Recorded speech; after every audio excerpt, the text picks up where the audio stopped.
नाजरीन वो कहते ना कि पौड़ी ते चाड़ के तो थलवी पौड़ी खींच लेना। चौधरी गुलाम हुसैन साहब, इस बयान का ये जो आसिफ अली जरदारी साहब ने दिया है, मुझे तो कम से कम आपको लग रहा है कि ये वाकई वो जो हम पहले कहते थे गुड कॉप बैड कॉप, और आपको पता है कि मेरा तो इसके ऊपर हमेशा यही कहना था कि आसिफ अली जरदारी साहब जब कोई बयान देंगे तो उसको हमें संजीदा लेना चाहिए, क्योंकि अक्सर औकात ऐसा होता है कि जो बिलावल भुट्टो जरदारी साहब एक माहौल बनाते हैं, एक बयानिया बनाते हैं, उसके बाद वो कही जाता है कि बेटा अभी अनट्रेंड है, अंडर ट्रेनिंग है, ना तजर्बाकार है, और एग्जैक्टली वही हुआ है।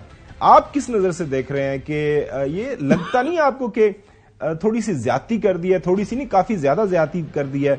और आज की खबर यह है कि बिलावल भुट्टो जरदारी साहब एक जहाज पे बैठ के दुबई चले गए, अनअनाउंस्ड, उन्होंने किसी से बात भी नहीं की। जी चौधरी साहब, दो बातें हैं। एक तो है कि बिलावल की जो पॉलिसी है उसकी निगेशन कर दी है जरदारी साहब ने बड़े खुले वाशगाफ अल्फाज में, और उनको ही has been cut to size, number 2। और नंबर 3, अगर आप मुझे अलाउ करें तो मैं तो ये कहूंगा कि उन्होंने पीपल्स पार्टी के भी 2 ग्रुप कायम कर लिए हैं। अगर नवाज शरीफ और शहबाज शरीफ और मरियम नवाज के साथ जाना पड़े तो आसिफ अली जरदारी साहब, और अगर कोई वक्त ऐसा आ जाए कि पीटीआई के साथ मिलकर कोई इलेक्शन के लिए अलायंस बनाना हो या हुकूमत बनाने के लिए कोalition बनानी पड़े तो बिलावल भुट्टो जरदारी, तो उन्होंने 2 ग्रुप जो है ए और बी बना लिए हैं, जेड़ा जिते ਉਹਦੇ ਨਾਲ। आप अभी भी समझ रहे हैं कि वो गुड कॉप बैड कॉप करेंगे। चले मैं हसन के पास आता हूं। हसन, आज जो एक बड़े ही सटल अंदाज के साथ जो है ना, गैर महसूस अंदाज के साथ, जाहिर है वो बेचारा बेटा है, वो बेअदबी नहीं की कि वालिद साहब ने मेरे साथ ज्यादती की है। उन्होंने अपना उनका जो एक्स हैंडल है, ये ट्विटर जो फॉर्मर ट्विटर हैंडल जिसको हम बोलते हैं, उसके ऊपर उन्होंने अपनी वालदा मरहुमा के साथ अपनी एक तस्वीर लगाई है और वो दुबई चले गए। आपको क्या लग रहा है कि ये इख्तलाफ है या ये सिर्फ सियासत है, बयानबाजी है, लोगों को दिखाने की? सॉफ्ट एहतजाज है इससे ज्यादा कुछ नहीं है। लेकिन वो जो दुबई गए हैं, ये जो मरी साहिबा ने भी हमारे टेलीविजन चैनल को बीपर दिया है, वो बिल्कुल सही बात कर रही है। ये पहले से स्केड्यूल था। और फॉर्मर हैं मुराद अली शाह साहब, बिलावल साहब असल में वालों ने उनको इनवाइट किया था, जो कि पीपल्स पार्टी के खास शख्सियत हैं।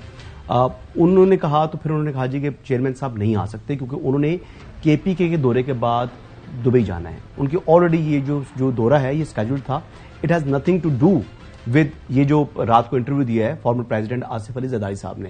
लेकिन मैं कल भी कुंडी साहब बैठे हुए थे हमारे साथ, तो मैं कह रहा था ना कि वो तो क्या जरदारी साहब भारी हैं या बिलावल भारी है, तो ये बात साबित कर दी कल कि उन्होंने कहा टिकट भी बिलावल का मैंने इशू करना है। और पाकिस्तान पीपल्स पार्टी पार्लियामेंटेरियंस वो जमात है जिसके ऊपर जो है तमाम लोग इलेक्शन लड़ेंगे, जिसके टिकट के ऊपर, और वो टिकट जो है वो ऐसा प्रेसिडेंट ऑफ पार्टी वो इशू करेंगे आसिफ अली जरदारी साहब। तो बिलावल साहब बिल्कुल यकीनी तौर के ऊपर थोड़े से जो है वो रंजीदा जरूर हुए हैं, उनको थोड़ा सा अपसेट भी हुए होंगे। लेकिन एक चीज बड़ी वाज़ेह है, पीपल्स पार्टी के अंदर मुकम्मल गिरफ्त है, आंख का इशारा समझते हैं लोग बड़े साहब का। और इवन के सिंध में जो टिकट्स की तकसीम होती है और जो हालिया लोकल बॉडीज इलेक्शन हुए थे, जिसके अंदर आप देखिए कि किसने जो है वो चेयरमैन जिला कौंसिल बनना है, किसने मेयर बनना है, किसने क्या करना है, ये तमाम के तमाम इसके इख्तियारात उन्होंने दिए हुए थे फरियाल तारपुर साहिबा को। और वो ही उन्होंने ही ये फैसले किए हैं कि और कौन बना जो है चेयरमैन जिला। अच्छा, चौधरी गुलाम हुसैन साहब, मेरी कुछ पार्टी के लोगों से बात हुई है जो पंजाब सेंट्रिक हैं यहाँ पे, उनके मुताबिक ये जो इख्तलाफात हैं ये कोई मामूली नहीं है, काफी गैर मामूली हैं। और जिस अंदाज से कल आपने देखा होगा जब हामिद मीर साहब इंटरव्यू कर रहे थे, तो जब उन्होंने कहा ना कि वो अभी अनट्रेंड है, अंडर ट्रेनिंग है, तो उन्होंने कहा जी अभी अंडर ट्रेनिंग है।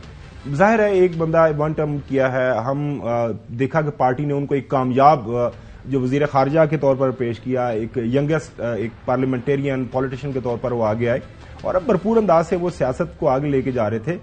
ये नहीं आपको लग रहा कि आसिफ अली जरदारी साहब ने ये रात को बात करके, जो मेरी जिन लोगों से बात हुई है, उन्होंने कहा कि जी आने वाले दिनों के अंदर देखिएगा, या तो आसिफ अली जरदारी साहब को अपने ये अल्फाज किसी न किसी शक्ल में वापस लेने पड़ेंगे, नहीं तो ये इख्तलाफ बढ़ेगा और ये जो दूरियां हैं और आने वाले दिनों के अंदर शायद ज्यादा बढ़ जाए, मजीद बढ़ जाए। आपका क्या ख्याल है जय साहब?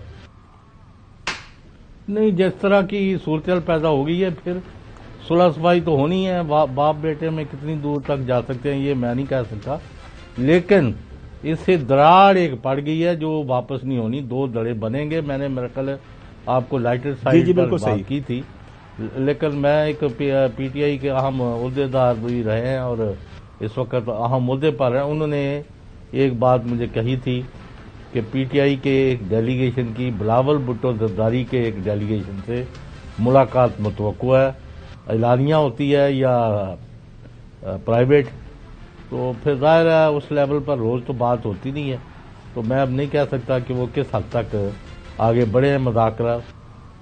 तो अभी चले आगे बढ़ते अनदेखा खतरा जिसको महसूस किया फॉर्मर प्रेसिडेंट आसिफ अली जरदारी ने, अनदेखा खतरा महसूस किया आसिफ अली जरदारी साहब ने अपने बेटे के लिए भी और अपनी पार्टी के लिए भी। वो अनदेखा खतरा क्या? जो मैं जितनी बात मैं बताना चाह रहा हूं ये हमारे व्यूअर्स के लिए है। अनदेखा खतरा महसूस किया साबिक सदर आसिफ अली जरदारी अपनी जमात के लिए और अपने बेटे के लिए कि उनको सियासी नुकसान हो सकता है, उसको बदलते हुए पब्लिक डोमेन में आकर उन्होंने ये इंटरव्यू दिया है। ये है खबर। चले नाजरीन, अब देख खतरा आने वाले दिनों के अंदर किस शक्ल में सामने आता है। सियासी